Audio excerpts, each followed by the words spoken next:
As part of Fáilte Ireland's supports on driving domestic sales, optimizing direct sales conversions through digital, this video covers tracking key web performance metrics with Google Analytics. One of the most valuable things you can do to improve conversion is set up your analytics so you can track your results. In this video, we'll talk about key web performance metrics you need to track in Google Analytics. So what are the most important things to track? The conversion rate is how many visitors visit your website or offer page compared to the number of people that actually take you up on that offer. The conversion could be a sale, but it could also be an inquiry. You also want to record the number of conversions. The abandonment rate is the percentage of people that start the process of buying but don't finish it, i.e. they abandon. And of course, you want to know how much revenue you generated, but even more important, you want to know what was the profit as a result of this conversion. Remember, you could have a very high conversion rate, but you could be losing money, so you need to also track the profit or loss. This is an example of a funnel for a conversion. You start off with a promotion that drives people to an offer page. From that offer page, some people click on the buy button and end up on the checkout page. After they buy, they then go to a thank you page. The thank you page is important because this allows us to track a conversion. In Google Analytics, you can set up a goal to track these conversions. And in this instance, the goal is achieved when somebody lands on a thank you page. If you're using an external booking engine or payment provider, you might end up sending your website visitor to that website to complete the transaction. If this happens, you can ask them to add your Google Analytics code to that page so you can track the conversion all the way through. And another option is also ask them to send that visitor back to your site to a thank you page after the transaction has been completed. This means it's easier for you to track this. Let's take a look at how you can set up a goal within Google Analytics. I'm in the admin section of Google Analytics and I'm going to select the option for new goal. This is a custom goal. I'm going to select continue. I'm going to put in the name of the goal and I'm going to select the destination type. So this means that the goal is achieved when somebody reaches a destination page, and for us this is a thank you page. I'm going to hit continue. Now what I want to do is create my funnel. So first of all, I put in what's the last page somebody visits, and that's the thank you page after somebody does a booking or an order. Then I want to step up what are the stages or steps along the way that people have to go through before they get to the thank you page. So we're going to say, first of all, it's an offer page I'm going to have. That's on /OFFER. I'm going to add another step, which is the checkout page. And that's /checkout. Okay, so that's my funnel. So basically, somebody goes to the offer page, then they go to the checkout page, and then finally they go to the thank you page. Now I can start tracking this funnel. So I'm just going to save this, and I'll have my funnel created. When you've set up your goal, you can now see the conversion rate of this goal. You go to Google Analytics, Conversion, Goals, Overview to view the goals report. In this image, it shows there are 58 goals successfully completed and there's a conversion rate of 2.23%. This means that out of 100 visitors, only 2.23% convert. So definitely room for improvement.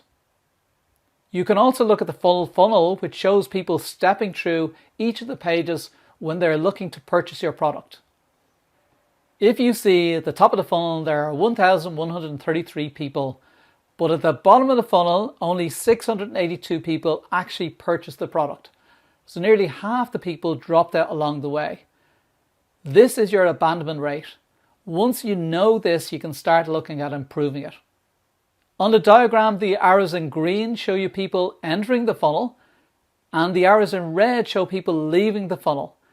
You can see that a lot of people leave at various stages of the funnel. In the video on optimizing results, we're going to share with you tactics on how to improve this.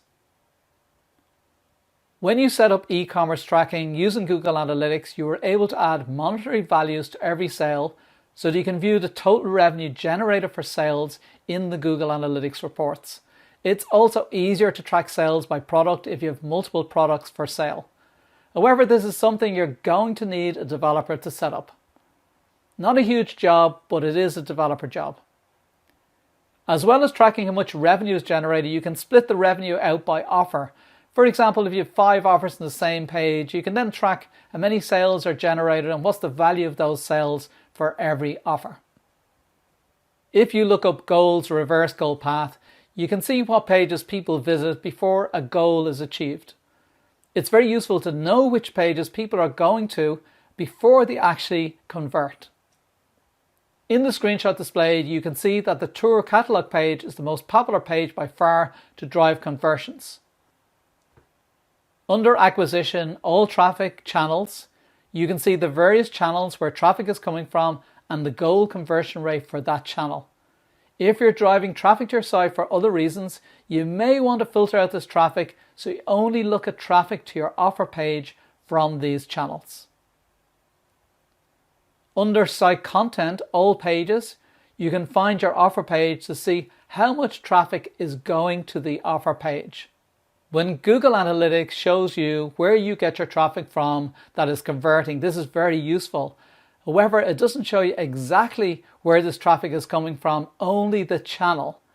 For example, you can't distinguish between a Facebook page and a Facebook ad. But if you're spending money on ads, you really want to know that is driving conversions. That's where UTM tracking comes in.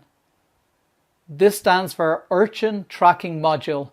A bit of history, Google Analytics used to be called Urchin, so that's why it's an Urchin Tracking Module. This is just a way of adding some information onto the end of a website address when you're promoting your offer so you can track the results easier. There are various tools available to help you create those UTM tracking codes. We have provided a link in the screenshot to one of them, but if you just search Google for UTM tracking or Google UTM tracking, you'll find plenty of help.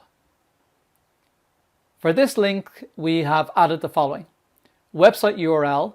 This is where you're driving people to. In this case, it's the home page of the website, but you'll probably want to send them to an offer page. Source. This is where you're going to share the link, for example, Facebook or Twitter. Medium. This is how you're going to share the link. For example, is it a post, an ad, or maybe it's a pinned post on Twitter or Facebook. Campaign. This is just the name of the campaign. When you're running these promotions, you want to be able to isolate all that traffic and conversions for this specific promotion. So it's just much easier to track when you give it a name. When you share the link with these parameters, you can find out exactly what worked and didn't work. So I can say, well, my Facebook ads really worked well, my pinned post worked well, but my posting on Twitter didn't work. Super beneficial to set this up. You can see here the results of using UTM tracking. I can now see which is working best. Is it a Facebook ad? Is it a pinned post? Is it a Twitter pinned post? It's great for tracking exactly which one is working best.